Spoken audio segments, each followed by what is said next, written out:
আজ করব ফেনা ভাত। নিলাম চাল, দিলাম মুগ ডাল। করব শীতের নতুন কিছু সবজি দিয়ে।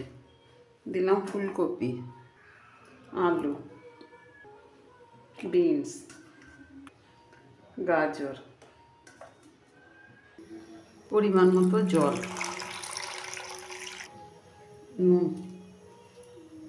নুনটা মিশিয়ে দিলাম, একটা ঢাকা দিয়ে দিলাম সেদ্ধ হওয়া পর্যন্ত।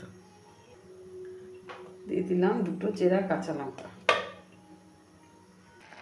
তো সব কিছু সেদ্ধ হয়ে গেছে, ফেনা ভাত কমপ্লিট। এখন আমি নামিয়ে নেব। তো ফেনা ভাত কমপ্লিট, সেই সাথে নিয়ে নিলাম বেগুন ভাজা আর দিলাম একটু ঘি। তো এইরকম ফেনা ভাতের সাথে নতুন সবজি দিয়ে ফেনা ভাত, অন্য কিচ্ছুর দরকার হয় না, এরকম দুটো বেগুন ভাজা থাকলেই হয়ে যায়। সেইটা যেমন অনেক সময় স্বাদ করেও আমরা অনেক সময় এরকমভাবে বানিয়ে খেতে পারি, বা নিরামিষ দিনও এরকমভাবে খাওয়া যায়। তো আজ এই পর্যন্তই, আবার নেক্সট কোনো রেসিপি নিয়ে কথা হবে।